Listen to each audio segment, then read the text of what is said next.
जय हिंद दोस्तों, स्वागत है आप सभी का इस वीडियो में। मैं हूं मयूर मोगरे। तो यूपीएससी 2023 के प्रीलिम्स जो है वो हो चुकी है और हुई ऐसी है कि सबको शॉक कर दिया है उसने। मतलब इस बार के जो भी एलिमिनेशन टेक्निक्स जो भी कुछ था, यूपीएससी ने सभी को एलिमिनेट कर दिया। और ऑप्शंस कुछ ऐसे दिए कि भाई साहब एलिमिनेट करने की कोई मतलब रिक्वायरमेंट ही नहीं थी। मतलब आपको जो स्टेटमेंट है वो पता है तो पता है, नहीं पता है तो नहीं पता है ना। मतलब पिछले साल थोड़ा डेमो दिया था उन्होंने, 3-4 क्वेश्चंस में इस तरीके के स्टेटमेंट जो है, ऑप्शन जो है वो दिए थे। लेकिन इस बार जो क्वेश्चंस है सारे ही, ऑलमोस्ट सभी क्वेश्चंस में इसी तरीके के स्टेटमेंट दिए गए थे कि only one, only two, only three. अब ये बेसिकली यूपीएससी जो है वो फिर से उसी पैच पर जा रहा है जब वो 2016 16 15 के पहले जो क्वेश्चन पेपर निकाला करता था। मतलब फैक्चुअल जो क्वेश्चन होती थी कि यहाँ पर कुछ क्वेश्चन पूछा गया है और 4 ऑप्शंस दिए गए हैं, इसमें से कौन सा सही है बताना है। तो ये फैक्चुअल जो इन्फॉर्मेशन होती थी, उसी तरीके से यहाँ पर भी कुछ ऐसा हो गया कि भाई साहब आपको यहाँ पर फैक्ट्स, 4 स्टेटमेंट फैक्चुअल दिए गए हैं। अब इसमें से जो सही है वो सही है, पता है तो पता है, नहीं पता है तो नहीं पता है।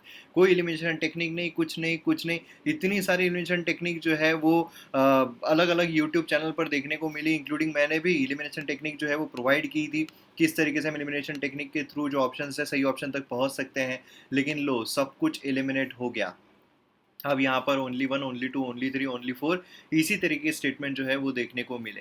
और जो क्वेश्चंस भी है वो कुछ इस तरीके के थे जहाँ पर प्रॉपर जो बुकिश जो क्वेश्चंस है वो बहुत कम देखने को मिलेगी। प्रॉपर जो बुकिश क्वेश्चंस है वो हम यहाँ पर निकाल पाए, इस तरीके से बहुत कम थे। और खासकर देखा जाए तो पॉलिटी के कंपैरेटिवली इजी क्वेश्चंस जो है वो देखने को मिले। जैसे कि यहाँ पर आप देख सकते हैं कि मतलब जो कॉन्स्टिट्यूशनल बॉडीज़ है ये कौन कौन सी है, तो ये काफ़ी इजी था। और बाकी जो बॉडीज़ दी गई थी जो नॉन कॉन्स्टिट्यूशनल है वो भी काफ़ी इजी दी गई थी, मतलब समझना काफ़ी इजी था। देन उसके बाद यहाँ पर भी अगर आप देखोगे तो कॉन्स्टिट्यूशन अमेंडमेंट कौन सा था जहाँ पर जुडिशियल इंटरप्रिटेशन जो है फंडामेंटल राइट का वो एनैक्ट किया गया। तो ये जो क्वेश्चंस है, अभी देखिए आंसर की अभी मैंने लेकर आऊँगा अच्छे तरीके से, आपको सोर्स के थ्रू जो चीज़ें हैं वो बताने की कोशिश करूंगा जब मैं लेकर आऊँगा। यहाँ पर एक फर्स्ट रिएक्शन में दे रहा हूँ कि पेपर बेसिकली किस तरीके का था और कट ऑफ हम कैसा एक्सपेक्ट कर सकते हैं।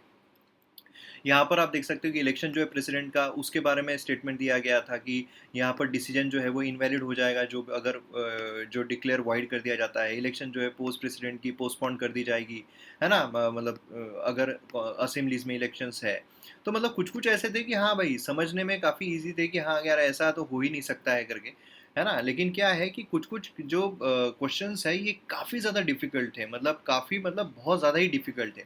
यहाँ पर आप देखिए, यहाँ पर finance bill and money bill के रेफरेंस में कुछ स्टेटमेंट दिए गए। और यहाँ पर finance bill, Lok Sabha transmit money bill to Rajya Sabha, तो ये फाइनेंस बिल मनी बिल के ऊपर था। हालांकि ये जो कुछ चीज़ें जो है इसमें से काफ़ी मतलब मैंने टेलीग्राम चैनल पर शेयर किया था कुछ 2-3 दिन पहले ही एग्ज़ाम के, उसमें से भी काफ़ी सारी चीज़ें जो है वो पूछी गई है। टेलीग्राम चैनल पर आप देख भी सकते हो, टेलीग्राम चैनल मयूर मोगरे आप सर्च करोगे टेलीग्राम पर तो आपको मिल जाएगा। तो उससे भी काफ़ी बेनिफिट हुआ है एस्पिरेंट्स को, काफ़ी मैसेजेस भी मुझे आ रहे हैं कि उससे मतलब ये तिनके का सहारे टाइप उस चीज़ों ने काम की। देन उसके बाद यहाँ पर आप एनवायरनमेंट के देखोगे तो एनवायरनमेंट के भी कुछ डिफ़िकल्ट थे, कुछ बहुत ईज़ी थे। मतलब बेसिकली मॉडरेट जो है एनवायरनमेंट का देखने को मिला।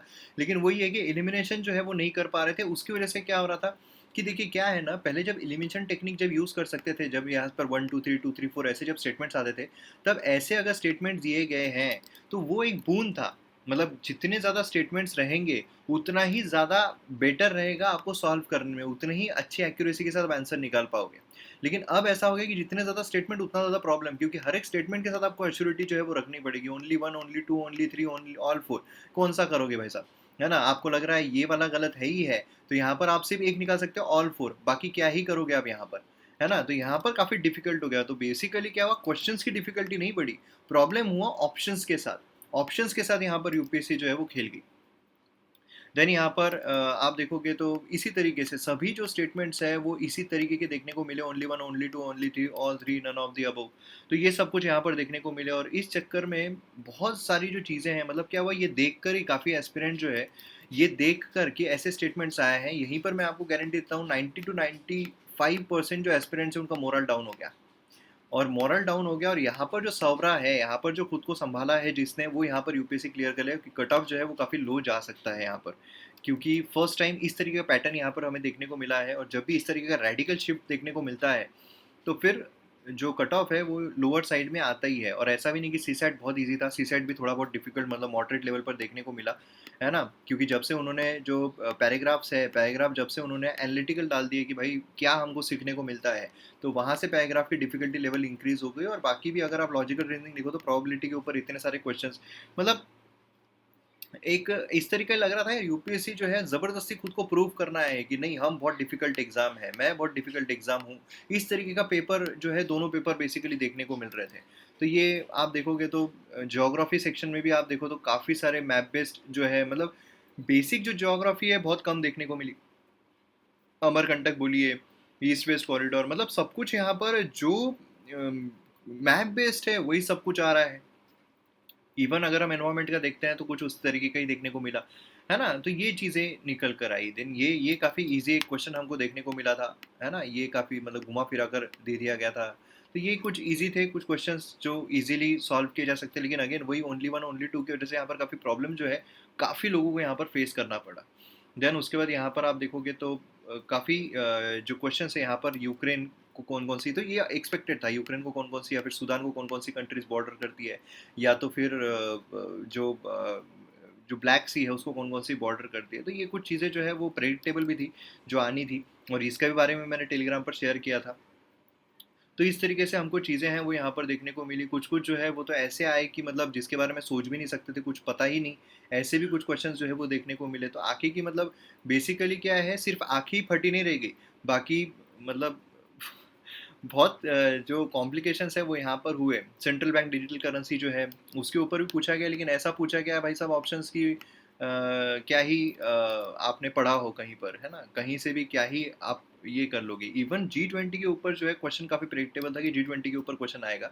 जी20 के ऊपर भी ऐसा क्वेश्चन आया, एक स्टेटमेंट उन्होंने पहला वाला स्टेटमेंट ऐसा दे दिया कि सिर्फ़ जी20 की वेबसाइट जो है वही उसको कवर कर सकती थी, और को जितने भी आप करंट अफ़ेयर के वेबसाइट देख लो, जो भी देख लो, मोस्टली करंट अफ़ेयर की वेबसाइट्स वो चीज़ कवर नहीं की थी कि जब ये शुरू हुआ था उस समय पर वो जो फाइनेंस मिनिस्टर्स हैं एंड गवर्नर्स हैं, उनके साथ मिलकर जो भी इकोनॉमिक प्रॉब्लम्स है उसको रिज़ॉल्व करने के लिए। तो ऐसी जो चीज़ें हैं सिर्फ़ उसकी वेबसाइट पर, तो मतलब ये कॉम्प्लिकेशंस जो है ये हर की कोई फेस कर रहा है।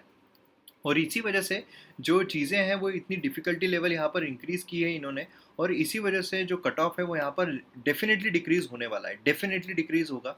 और इसीलिए ये देखने के बाद मतलब फर्स्ट जो इंप्रेशन है वो यही रहना चाहिए था सभी एस्पिरेंट्स का कि भाई कम से कम हम क्वेश्चन सॉल्व करेंगे, जिससे कि नेगेटिव मार्किंग से हम बचें। और इसलिए यहाँ पर कम से कम मतलब आप समझ लीजिए कि यहाँ पर जो कट ऑफ है वो मोस्टली 10 मार्क्स से भी गिर सकता है, मतलब 75 के आसपास जो कट ऑफ है वो भी यहाँ पर जा सकता है। 75 टू 85 कट ऑफ जो है वो मेरे हिसाब से मुझे लग रहा है ये देखकर, क्योंकि दोनों पेपर्स मैंने देखे हैं और दोनों पेपर डिफ़िकल्ट है, ऐसा नहीं है कि बहुत ईज़ी है, तो मॉडरेट टू डिफ़िकल्ट है, इसलिए 75 टू 85 जो है ये यहाँ पर कट ऑफ यहाँ पर जा सकता है, क्योंकि ऐसा नहीं है कि कितना भी आप पढ़ लो, कितना भी रट्टा मार लो चीज़ों को, कितना भी कुछ कर लो, स्टिल आप यहाँ पर जो क्वेश्चंस हैं उनको अटेम्प्ट करने में आपको डिफ़िकल्टी होगी। तो पेपर कुछ ऐसा था। इसलिए अगर आपके इतने मार्क्स आ रहे हैं 75 टू 85, तो बहुत ज़्यादा चांसेस है कि आप यहाँ पर जो प्रीलिम्स है उसको क्वालिफाई कर सकते हैं। तो इसी तरीके से हम आंसर की जो है वो भी लेकर आएंगे जल्द से जल्द, और भरोसा रखिए खुद पर, कॉन्फिडेंस रखिए। अगले बार अच्छे तरीके से, अगर आपको आपके इससे कम आ रहे हैं या नहीं जमा है आपको, तो अच्छे तरीके से पढ़ाई कीजिए। अप्रोच आपका इस तरीके से रहना चाहिए, ट्रेंड के हिसाब से आपका अप्रोच हमेशा चेंज होते रहना चाहिए, और ट्रेंड के हिसाब से ही पढ़ाई जो है वो आपने करनी है। तो इसलिए हौसला रखिए, अच्छे तरीके से पढ़िए, और यूपीएससी जो है वो एग्ज़ाम ही है, हो ही जाएगी क्लियर। मिलते हैं हम अगली वीडियो में। जय हिंद।